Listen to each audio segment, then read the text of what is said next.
Saya sudah tangkap, Pak. Terima kasih, Pak Ketua. Saya sudah tangkap. Sebetulnya tidak ada yang berbeda dari Pak Yanuar sama saya. Nggak ada yang berbeda. Hanya pemahaman kita yang berbeda. Maksud saya, kita hanya mengesahkan perubahan angka saja dulu. Kita tidak menyetujui programnya, Pak. Programnya tidak kita setujui hari Pak ini. Ketua. Biar jelas, Ya. sekarang sudah disampaikan. Jadi, enggak bisa. Kita tidak akan setujui. Kalau Bapak mau kupas hari ini pun tidak akan selesai ini barang.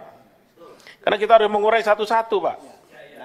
Oke, istilah kata saya ada baca tuh sampai lapisan ke-9, Pak. Ketua, Ya, kita urai satu-satu. sedikit Ketua. Sebentar. Ini maksud saya supaya rapat ini nggak riuh. Jadi kita setujui dulu perubahan pagu indikatifnya harus disahkan, Pak, karena itu aturan main. Tatipnya begitu. Harus disahkan oleh komisi yang bersangkutan. Itu ada tata tertibnya. Jadi kalau setelah kita sahkan pagu indikatifnya, nanti bicara tentang program di masing-masing kementerian, kita rapat khusus dengan menterinya dulu, paparan umum menterinya yang tadi disampaikan, kemudian nanti kita perdalam lagi dengan eselon 1 dan eselon 2 terkait programnya.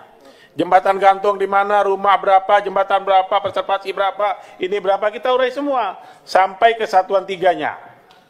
Cocok? Ketua, ya betul. Pimpinan, Nah. pimpinan.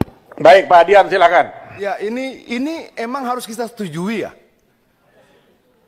Karena memang nggak masuk di akal. 63 km 1 tahun. Jalan, kita mau bangun apa? Enggak, kalau perjalanan jembatan ini 12,48 triliun. 63 km, 4342, 1606, dan sebagainya. Itu memang kecil sekali. Jadi pimpinan, mau kita putar-putar ya nggak bakal dapat dapilnya. Bentar. Ya artinya, Kita biar Pak Adian selesai dulu, ya, bentar.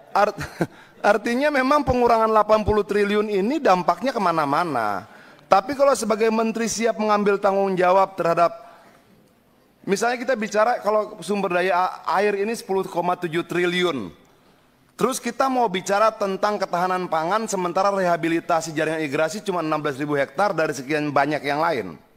Ya memang tidak akan tercapai. Jadi kalau menurut saya, ya teman-teman di DPR harus rela nggak buat apa-apa buat dapilnya. Ya jadi pembohong lah setahun. Tidak mampu menepati janji-janjinya. Kira-kira begitu pimpinan. Karena memang tidak ada yang bisa itu kotak-katik ini, saya baca dari tadi nih. Apa yang mau kita kotak-katik ini? Nggak ada lagi. Kita pindah jadi jembatan gantung, jalan nggak terbangun. Kita pindah jadi yang lain tidak terbangun. Tapi kalau memang tidak bisa dirubah lagi, angka ini ya ketok aja. Toh yang akan bertanggung jawab nanti pemerintahan secara keseluruhan ketika rakyat tidak dapatkan bantuan apa-apa di bawah. Ketika jalan tidak terbangun, irigasi tidak terbangun, ketahanan pangan terganggu dan sebagainya. Ya usul saya ketok-ketok lah, tapi teman-teman juga harus rela. Toh ini sudah pemerintahan yang kita sepakati toh. Apapun resikonya kita terima. Terima kasih.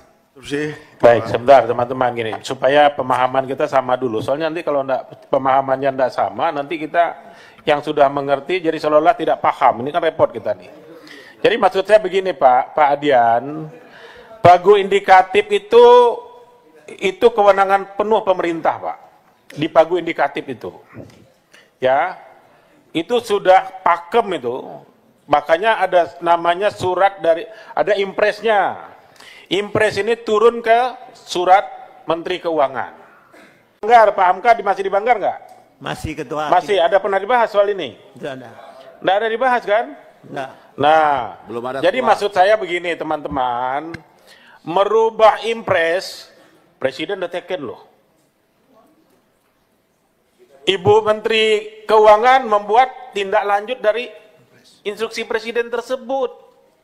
Kalau Ibu Menteri Keuangan merubah itu, harus merubah impresnya lagi. Bukan ranah kita itu. Jadi tidak ada istilah kita setuju tidak setuju, bahwa itu cukup tidak cukup. Itu seperti Pak Adian tadi bilang, tanggung jawab pemerintah.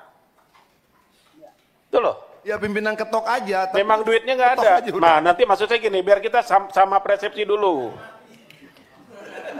Nah, sebentar ya. Ini kita itu ketua tolong. Sorry. Saya bicara dulu, ketua itu. Kita Teman-teman bicara sebelah sana, mekanisme ketua. dulu. Kita bicara mekanisme dulu, Pak. Saya tidak bicara isi dulu. Kawan-kawan di sana mic-nya belum nyala ketua. Kesian juga. Ya, sebentar. Haknya biasa. Kita bicara isi dulu. Kalau ini sudah sama pandangan kita, jadi diskusinya ke sana gitu loh Pak. Misal, tadi Pak Adian bilang apa harus kita setujui ini barang. Pak Yanwar, rapat ini harus terarah, mohon izin. Supaya nanti kita, yang mana yang mau kita bahas duluan? Kita bahas dulu pagu indikatifnya. Itu diskusi saya, maka jangan tanya yang lain dulu. Pagu indikatif kita setuju itu dah, tidak setuju. Kalau tidak setuju, aturannya tidak setuju boleh nggak? Kita lihat aturannya. Bukan maunya gue di sini. Gitu loh. Mohon maaf ya. Aturannya boleh ndak? Itu dulu kita lihat. Kalau saya ditanya setuju ndak anggaran Menteri Pekerjaan Umum ini sebesar itu, 1000% saya bilang saya tidak setuju. Kalau ditanya ke saya, tapi bukan kewenangan saya. Saya bukan presiden. Itu loh. Masalahnya kondisi hari ini kita serahkan dulu sepenuhnya kepada pemerintah. Tidak mungkinlah pemerintah tidak mikirkan ini. Ini masih di tahap awal. Jadi sebetulnya maksud saya gini ya, supaya nanti kita terarah, kita ketok dulu impres dengan surat Menteri Keuangan ini. Ya, baru setuju. nanti kita rapat satu-satu program Pak Menteri dengan duit sekian mau bikin apa. Kita langsung dengan menterinya. Cocok ya? Cocok. Cocok. Cocok. Baik. Nanti disimpulkan Silakan rapat kalau bisa, ada Tuan. intervensi soal lain, saya silakan.